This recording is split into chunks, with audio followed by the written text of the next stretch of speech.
Ya, Assalamualaikum warahmatullahi wabarakatuh. Selamat pagi Bapak Ibu semua. Salam sejahtera buat kita semua. Senang sekali pagi hari ini kita bisa bertemu kembali dalam forum program sekolah dan kesehatan. Hari ini kita akan melanjutkan pertemuan kita yang lalu ya, setelah kita berdiskusi secara hangat tentang mengidentifikasi masalah pembelajaran yang terjadi di sekolah. Sebelum mulai, saya ingin mengajak kita refreshing dulu. Silakan, saya sudah share Jamboard di link chat ya, linknya di chat. Link yang nomor 1 Jamboard boleh diklik, lalu diisi dengan 3 identitas Bapak Ibu ya, keunikan Bapak Ibu, perasaan Bapak Ibu hari ini apa, senang, misalnya bahagia, lalu harapan yang diinginkan dari sesi hari ini apa gitu ya. Silakan sambil nanti saya tampilkan Jamboardnya.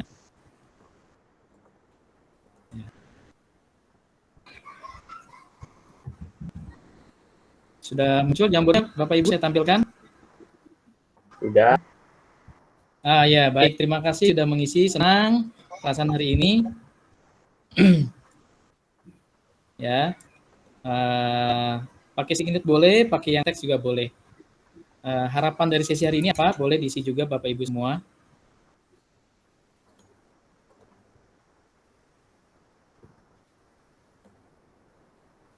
Ya, sambil ditunggu ya. Boleh, yang lain juga menambahkan.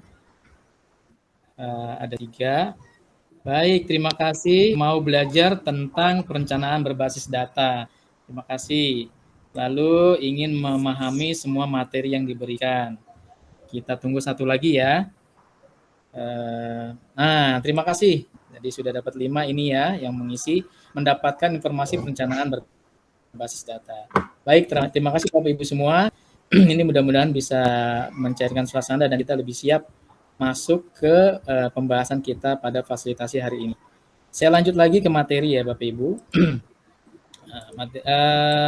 Ini tujuan dari fasilitas kita hari ini. Yang pertama, peserta memahami konsep dan proses pemecahan masalah pembelajaran. Jadi memahami konsep dan proses pemecahan permasalahannya ya. Kedua, kita bisa melanjutkan yang pertemuan sebelumnya tentang mengidentifikasi masalah pembelajaran terjadi di sekolah. Dan yang ketiga, mengembangkan ide pemecahan masalahnya. Nah, kalau kita lihat di pekan lalu kita sudah bahas sedikit tentang definisi masalah ya, bahwa masalah itu terjadi ketika target yang diinginkan atau yang ditentukan tidak tercapai atau terjadi kesenjangan dengan kenyataan yang kita hadapi gitu ya. Contohnya ini, misalnya kita ingin menunjukkan kesalahan guru dalam membuat RPP, tapi dalam diri kita ada rasa khawatir, menyakiti perasaan dan seterusnya. Nah,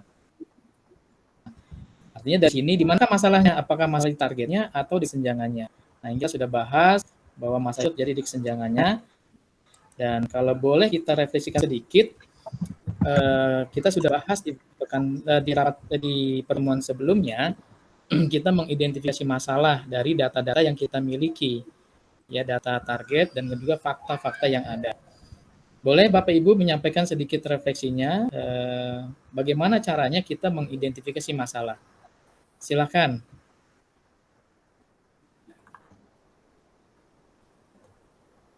Saya Pak.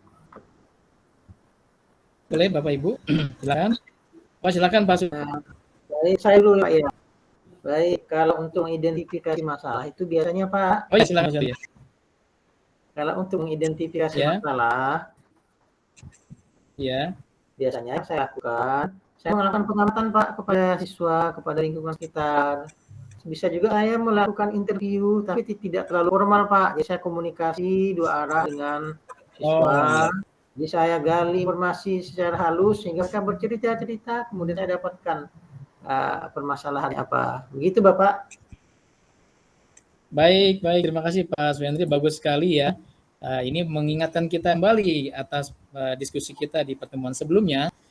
Cara mengidentifikasi masalah adalah mencari informasinya atau mencari datanya ya, agar kita bisa menemukan akar masalahnya. Dengan identifikasinya itu tadi Pak Swendri bagus sekali contohnya dengan observasi dan wawancara. Bagus ya. Terima kasih Pak Swendri. atas masukannya ya. Masih ada lagi satu lagi boleh? Bagaimana cara mengidentifikasi ya kita mengidentifikasi masalah? Ya, mungkin saya Pak Fahri. Silakan Pak Thomas. Ya, jadi bagaimana mengidentifikasi masalah kita perlu lihat dari output-nya ya Pak ya. Kalau Ya. output-nya itu ada something wrong atau mungkin ada satu yang kurang baik, berarti itu Ya. kita boleh identifikasi masalahnya. Jadi akar masalahnya itu ada di mana? Biasanya ada di input gitu ya. Jadi input dan output ya. Dan juga diproses. Mungkin itu Pak. Bagus sekali, terima kasih Pak Thomas. Ini sudah masuk ke poin-poin yang kita bahas di pertemuan sebelumnya ya, bahwa identifikasi masalah dilihat dari proses, lalu ke output, proses, dan juga ke inputnya. Baik, kita lanjutkan ya, dan ini pembahasan di kita di pertemuan sebelumnya, kita mendapatkan masalah itu melihat dari outputnya, lalu dari situ kita turunkan dengan teknik 5Y. Ini diskusi kita sebelumnya ya. Saya coba angkat sedikit agar mengingatkan kita pada materi sebelumnya dan mengaitkannya dengan materi hari ini. Nah, hari ini kita akan coba gali, kalau kemarin kita sudah buat ada 2 alternatif solusi, kita sebenarnya bisa kembangkan banyak alternatif ya. Nah, kalau boleh saya sedikit kutip dari Osborne ini, bahwa proses masalah itu ada 4. Nah, kita sudah selesaikan uji coba di pertemuan sebelumnya dengan 2 ya, clarify dengan idea. Clarify ini adalah mengidentifikasi masalahnya apa. Idea ini mencari ide-ide sebanyak-banyaknya. Kita kemarin sudah buat 2 ide ya. 2 ide dalam menyelesaikan masalah. Lalu kita kembangkan yang ketiga, develop. Artinya kita pilih dari ide-ide yang ada itu, kita pilih mana yang akan jadi solusi lalu kemudian diimplementasikan. Ya, ini petunjuknya kurang lebih seperti ini. Nah, untuk itu mari kita coba latihan membuatnya begitu ya. Tapi sebelum membuat ini ada beberapa panduannya ya. Bagaimana melahirkan ide dengan mind mapping, mungkin kita sudah biasa ya, dan seterusnya. Brainstorming tadi yang disampaikan sama Pak Suhendri juga ya. Nah, ini untuk kriteria ide yang kemudian kita pilih. Idenya paling sederhana saja yang kita pilih dari sekian banyak yang sudah kita buat ya. Di tahap kedua itu cari yang paling berdampak, paling mungkin dilaksanakan, dan paling mungkin tersedia sumber dayanya gitu ya. Nah, ini untuk implementasi biasa ya kita gunakan 5W 1H. Baik, untuk itu silakan kita isi sekarang lembar kerjanya yang Google Sheet, link kedua yang ada di kolom chat. Boleh diisi Bapak Ibu sekalian? Sambil saya buka ya di kolom chat.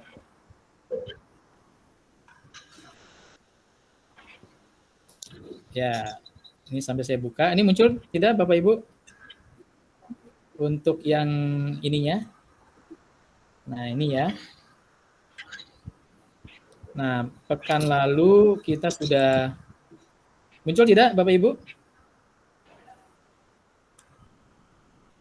Request. Apanya, Pak? Oh iya iya. Unit Request akses ya, benar.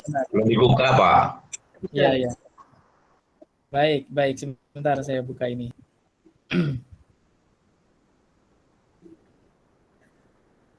Ya. Belum.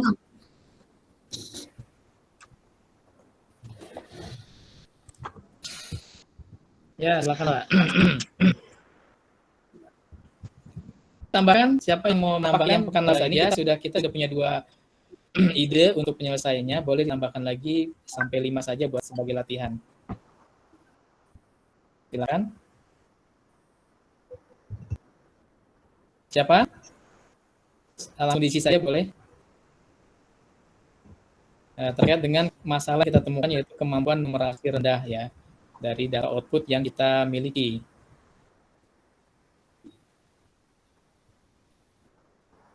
Baik, sedang proses ngisi ya. Pak, diisi pada kolom ya, Pak? Iya, pada kolom. Iya, pada kolomnya, Pak. Misalnya, diadakan pelatihan ya terkait numerasi untuk guru. Ada anggaran, apa lagi?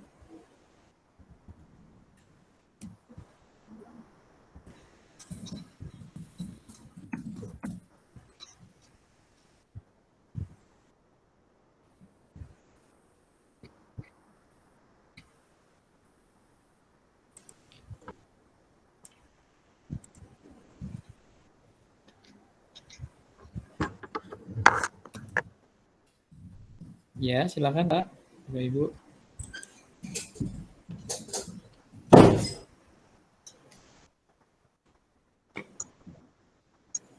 Bukannya lama nih Pak, Mod. Oh gitu, siap jaringannya ya. Iya. Boleh kalau disebutkan saja Ya. Pak, disebutkan sambil saya ketik sebutkan. Boleh disebutkan saja. Miss. Pelatihan strategi pembelajaran HOT. Oh ya, terima kasih Pak Thomas. Strategi pembelajaran HOTS ya. Iya. Ya, terima kasih. Apalagi? Oh ya ini Pak, menyusun soal tes berbasis HOT Pak. Oh ya, makasih Pak Suyanti menyusun soal tes berbasis HOT. Soal tes berbasis HOTS. Apalagi? Boleh Pak kalau sebelumnya diawali tes diagnostik. Oh iya. Diadakan Asesmen diagnostik. Ya. Nah, ya. Baik, ini sebagai simulasi saja kita sudah punya 5 ide. Sekarang 5 ide ini kita coba copy untuk kita pilih mana yang paling mungkin untuk kita laksanakan. Ya, kita copy ke sini. Ya, kita sudah punya 5. Nah ya, dari 5 ini, menurut Bapak Ibu, mana yang paling besar dampaknya? Kita pilih satu saja dulu ya.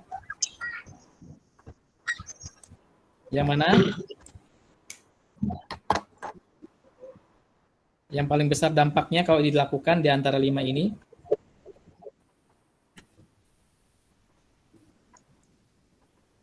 Dampaknya Yang pertama, sepertinya yang pertama, Pak. Oh, yang pertama ya? Iya, ada pelatihan, kalau nggak ada dananya nggak bisa gitu Pak ya? Betul, harus direncanakan dulu. Kalau di RAS-nya sudah ada semua, artinya pelatihan, workshop, nyusun soal bisa ada semua, Pak. Oke, baik. Kita pilih ya dengan tanda V. Ini yang kita pilih dampaknya paling besar. Selanjutnya, yang paling mudah untuk dilakukan, saya rasa kemudahannya. Paling mudah. Sepertinya juga anggarannya, karena yang lain kalau anggaran yang ada seperti yang sampaikan Pak Suyanti tidak bisa terlaksana gitu ya. Benar. Nah ya, ini kita pilih juga yang paling mudah. Lalu sumber daya ini artinya bukan hanya uang ya, tapi misalnya SDM-nya, kemudian perangkat dan sebagainya, mana yang paling mungkin untuk dilaksanakan.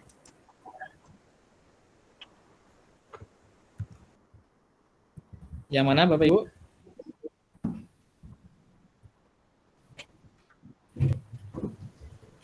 Saya belum kelihatan Pak, jadi susah disebutin coba Pak.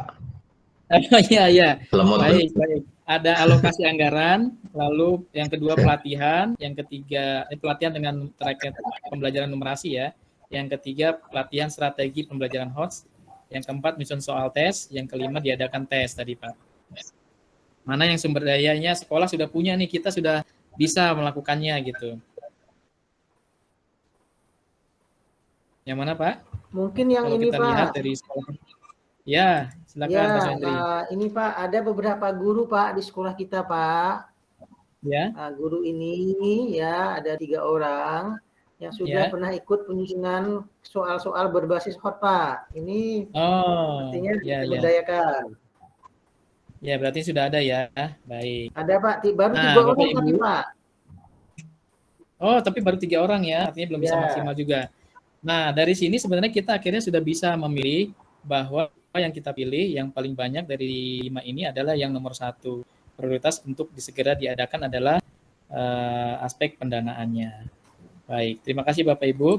Kita lanjutkan ya ke materinya. Nah, selanjutnya sedikit selingan nih. Muncul nggak Bapak Ibu di layar? Muncul Pak. Nah, ini ice breaking belum kita tutup ya, kita sudah sampai bagian akhir. Berapa ini jumlah kucingnya Bapak Ibu? 1, 2, 3, 4, 5. Iya, betul Pak Thomas, 5. Kalau ini Bapak Ibu? 1, 2, 3, 4, 5, 6. 1, 2, 3, 4, 5, 6. 6. Iya, 6. Betul sekali Pak Thomas. Masih jeli matanya ya, walaupun ini bertumpuk-tumpuk. Nah, kalau yang ini Pak, Makanya mata kucing, Pak. matanya mata putih. Kalau yang ini Pak, Tuh, ini nah, ya ini jumlah kucingnya banyak gitu lebih Pak. dari 1, Pak. Lebih dari 1. Iya. Itu menggambarkan Pak. kalau kita Oh iya. Banyak. kalau kita punya data, kita akhirnya mengira-ngira. Ya, kalau kita nggak punya data, akhirnya kita mengira-ngira saja gitu ya. Harus spesifik seperti tadi yang sudah kita lakukan. Baik, selanjutnya di bagian akhir ini saya minta Bapak Ibu Betul. melakukan refleksi fasilitasi ini. Silakan bisa diklik ya link yang ketiga, refleksi pembelajaran yang di Padlet. Itu ada 4 kolom nanti. Mudah-mudahan lancar yang ngekliknya, tidak ada gangguan sinyal. Ini sebagai penutup kita. Ada 4 dengan 4L ya, like, learn, like, dan launch for ya. Like itu apa yang Bapak Ibu suka dari sesi hari ini, silakan ditambahkan apakah tadi studi kasusnya, apakah materinya, atau diskusi dan seterusnya. Lalu yang kedua, learn, apa yang Bapak Ibu pelajari, masing-masing satu saja Bapak Ibu ya. Yang ketiga, like ini apa yang belum dipahami, masih kurang paham, masih belum kurang ngerti gitu, yang pengen ditambahin lagi apa. Lalu yang terakhir, launch for, bagaimana Bapak Ibu mengaplikasikan hasil dari sesi fasilitas ini. Baik, terima kasih. Materi ya, terkait dengan materi pemecahan masalah, lalu apa yang dipelajari, perencanaan berbasis data, terima kasih. Like-nya, alhamdulillah nih, sebagian besar sudah mengatakan sudah jelas gitu ya. Launch for-nya masih belum ada yang mengisi yang bagian keempat, bagian terakhir. Wah, ini jadi insight ya, masukan buat kita semua nih. Database decision making. Jadi penting untuk membuat keputusan berbasis data. Terima kasih Bapak Ibu ya, ini jadi menguatkan kita juga. Boleh satu lagi yang bagaimana mengaplikasikannya.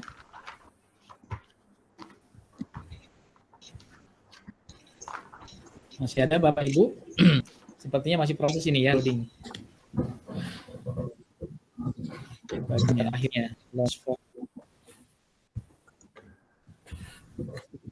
Mengaplikasikannya artinya dalam lingkup sekolah atau lebih di kelas ya, bagaimana menyelesaikan masalah yang dihadapi. Begitu Bapak Ibu. Baik, sudah jelas. Ini sepertinya sinyal ya, gangguan tadi baru masuk ini. Baik, Bapak Ibu, demikian ya sesi fasilitas kita hari ini. Saya sangat berterima kasih sesi yang luar biasa ya. Semoga kita bisa mengambil manfaat dan bisa melakukan perbaikan ya dalam proses pembelajaran di sekolah kita. Terima kasih atas partisipasi aktif Bapak Ibu semua. Saya sangat senang dan semoga bisa berjumpa lagi dalam kesempatan berikutnya. Terima kasih. Assalamualaikum warahmatullahi wabarakatuh. Waalaikumsalam warahmatullahi wabarakatuh. Hebat sekali, Bang. Bagus, Pak.